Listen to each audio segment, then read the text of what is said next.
Olá pessoal, comandante Leonardo Matos aqui. Esse é o nosso Conexão Geo número 45, sexta-feira, 4 de outubro de 2019. Na semana passada, os dois assuntos principais que eu trouxe para vocês foi uma atualização da situação na Venezuela e também falei das encrencas do Trump, tanto na parte externa como interna. Em relação à Venezuela, como atualização dessa semana, foi divulgado pelo presidente Maduro alguns acordos que a Venezuela teria feito com a Coreia do Norte e com o Vietnã. Não consegui confirmar com outras fontes se esses acordos na área de agricultura e na área militar são realmente verdadeiros. Vale ressaltar que a Venezuela abriu há pouco tempo a sua embaixada lá na Coreia do Norte, o que é um pouco preocupante. Sabemos que a Coreia do Norte possui arma nuclear, mas acho difícil que essa tecnologia chegue na Venezuela. Acho que o Maduro jogou isso no ar mais para parte da propaganda política dele, digamos assim. Com relação ao Trump, a semana obviamente manteve aquela grande discussão em relação ao seu impeachment. Como eu falei no podcast da semana passada, no 44, eu não acredito no impeachment do presidente, talvez na Câmara, onde tem uma maioria democrata, mas com certeza o Senado, onde a maioria é republicana, tem que ter 2/3 do Senado favorável ao impeachment do presidente para derrubá-lo. E o Trump, ele ontem deu uma declaração, falou numa entrevista ao vivo, voltando a falar que os governos de China e de Ucrânia deveriam investigar o Joe Biden. Nessa história toda, eu acho que, como disse também na semana passada, numa análise um pouco maior, que quem vai se dar bem, eu acho que já está se dando bem, é a senadora Elizabeth Warren, do Partido Democrata. Ela já está à frente das pesquisas.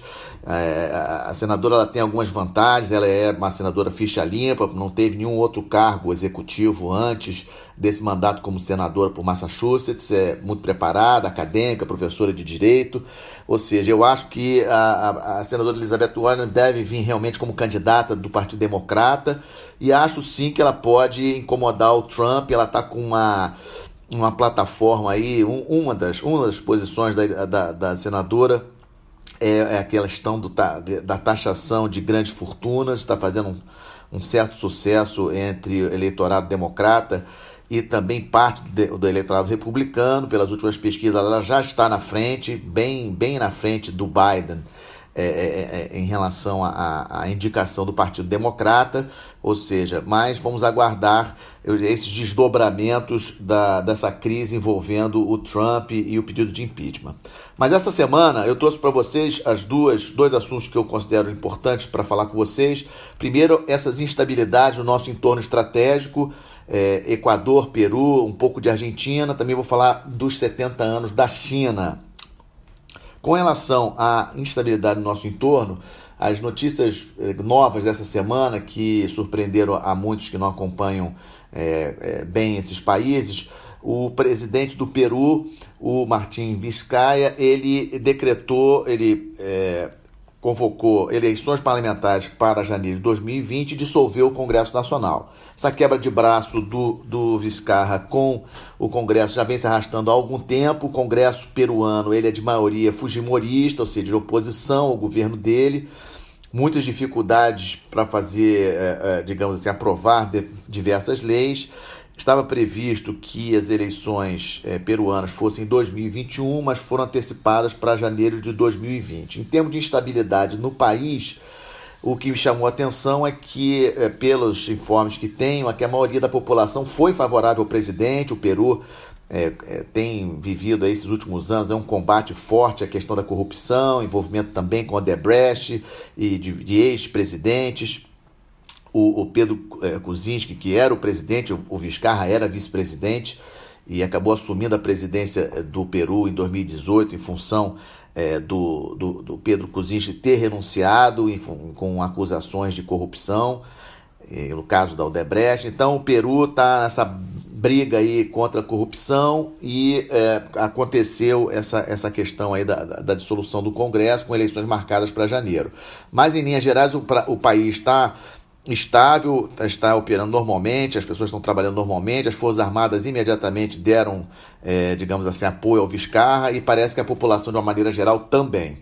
A outra crise também nessa semana, o Lenín Moreno, presidente do Equador, ele impôs decretou o estado de exceção no país em função de vários protestos de caminhoneiros e interrupções de estradas, porque o Lenín Moreno ele cancelou subsídios nos combustíveis. Então, o setor de transportes entrou em greve, paralisando estradas, bloqueando estradas, e o Lenín Moreno também bloqueou, digamos assim, decretou o estado de exceção, mas da mesma forma como o Peru, não vejo um grande problema institucional, um grande problema de quebra, digamos assim, podendo levar a alguma coisa em termos de violência, porque aparentemente a população do Equador, em linhas gerais, como é o caso do Peru, está dando apoio, está entendendo essa medida do Lenín Moreno como necessária, e as Forças Armadas também estão apoiando o presidente nessa ação. Então não estou vendo aqui uma possibilidade de quebra institucional. E com relação à Argentina,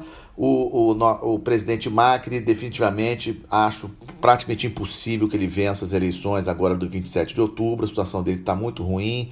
A Suprema Corte Argentina derrubou 2 projetos dele, projetos considerados até um pouco populistas, para tentar melhorar a situação econômica do país. Derrubou essa semana, ou seja, acho que o Macri não tem condições. O Alberto Fernandes está tentando, inclusive, fazer uma coisa inédita de muitos anos que não acontece, uma união dos sindicatos argentinos. Os sindicatos argentinos são muito fortes, e se ele conseguir isso, vai ser um ponto importante. Acho que nós, no caso o Brasil, mais uma vez, que eu já comentei isso, a gente deve estar atento. A Argentina é um parceiro importantíssimo no Mercosul, na América do Sul como um todo. Temos que olhar as relações com a Argentina como as relações entre estados, independentemente do governo que está na Argentina. Eu acho que esse é um ponto muito importante que a gente não deve esquecer. Outra notícia que eu trago para vocês, em relação aos 70 anos, havia uma grande apreensão dessas comemorações que ocorreram no dia 1º de outubro, 70 anos da China popular. O Xi Jinping em destaque, uma parada militar de grandes proporções, mostrando ao mundo, principalmente, os mísseis balísticos nucleares chineses, ou seja, o poder militar chinês. Todos sabem do grande crescimento que a China teve em termos de econômicos, principalmente nesses últimos 40 anos, do Deng Xiaoping para cá. Foi um evento que, pelo menos em Pequim e na China continental, não tivemos nenhuma informação de distúrbios ou de problemas, que era uma preocupação óbvia do governo chinês. Mas em Hong Kong os protestos continuam, os protestos não cessaram, uma situação diferente de Pequim. Muitos protestos, e a gente não sabe exatamente até que ponto essa massa, principalmente de jovens em Hong Kong, vão manter essa pressão de protestos. Mas eu acho que passou o 1º de outubro, passou o momento, digamos assim, de pico de maior apreensão. Na minha avaliação, a atenção maior agora vai se voltar lentamente para Taiwan, que terá eleições presidenciais em janeiro. Esse é um ponto importante. Aquela questão de que a China considera Taiwan como parte do seu território. Taiwan se considera um país independente. Então, as eleições presidenciais, as eleições gerais em Taiwan, que ocorrerão em janeiro, eu acho que vai ser o novo foco, embora, obviamente, que esses protestos em Hong Kong têm que ser acompanhados e serão acompanhados pela sua importância e possíveis desdobramentos. Com relação à China em si, quero salientar algumas coisas. A China tem essa questão da expansão econômica. É muito importante a gente entender que a China não tem uma tradição expansionista militar. Se nós compararmos até com os Estados Unidos é muito mais expansionista, militarmente falando, do que a China. Temos o caso aí com o México. 50% do México foi tomado pelos Estados Unidos no século XIX. A guerra contra a Espanha no final do século XIX, 1898 também, incorporando Porto Rico, Filipinas. A compra do Alasca à Rússia também no século XIX. Aliás, a Rússia deve se arrepender bastante de ter vendido o Alasca para os Estados Unidos. Imagine a Rússia hoje no continente americano, onde hoje é o Alasca. Então, eu acredito que a gente tem que ter muito cuidado nessa análise de China, esse medo, entre aspas, do que possa vir a China no futuro, porque o que a China quer é sobreviver, como todo o Estado. E os Estados Unidos têm muita preocupação em perder a sua posição de potência hegemônica. Mas a gente não pode esquecer que os Estados Unidos está muito à frente ainda na parte militar Não tem como a gente comparar hoje o poder militar americano com o chinês. Eu acho que ainda vão demorar muitos anos para isso mudar. A China está, obviamente, correndo atrás, principalmente com tecnologia, e eu acho que a tecnologia pode ser, digamos assim, o atalho chinês para alcançar os Estados Unidos. E o Trump já sabe disso e tem tentado influenciar os seus aliados, a Europa.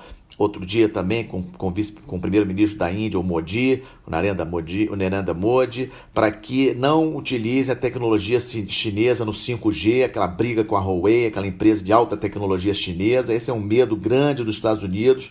Eu vejo essa questão da tecnologia como uma possibilidade da China pegar um atalho em relação a essa posição de inferioridade momentânea com os Estados Unidos. Obviamente a China tem grandes problemas internos, a questão da estrutura política fechada da China, eu acho que é um problema, é uma fragilidade do sistema, o Xi Jinping sabe disso, há uma grande preocupação não apenas com o desenvolvimento econômico, mas também com a questão de combate à corrupção e outras práticas de países fechados, como é o caso da China. Então não dá para a gente garantir que com certeza a China vai realmente ultrapassar os Estados Unidos plenamente em 2049, como é o sonho chinês, o plano chinês nos 100 anos de aniversário da China, seria daqui a 30 anos, difícil da gente precisar, porque os Estados Unidos não estão parados. Às vezes os analistas falam muito isso sobre a China ultrapassar os Estados Unidos, mas pensando nos Estados Unidos parado, o que não é o caso. Os Estados Unidos não estão parados.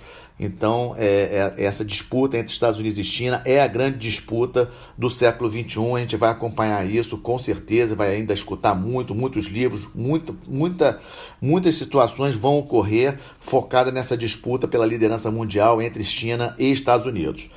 Como notícias militares, eu trago para vocês o lançamento, a princípio exitoso, de um míssil balístico a partir de um submarino da Coreia do Norte, ou seja, é um fato importante. Poucos países possuem essa capacidade de lançar um míssil balístico com ogiva nuclear a partir de submarino. Isso aí requer alta tecnologia e é o meu destaque essa semana em termos de notícias militares. Somente os 5 membros permanentes do Conselho de Segurança da ONU possuem essa tecnologia, Índia também possui e, a princípio, a Coreia do Norte é o 7º país do mundo a ter comprovada essa tecnologia. Há especulações de que Israel já possui também essa capacidade de lançamento de armas nucleares a partir de submarino, mas ainda não temos nenhuma comprovação dessas especulações.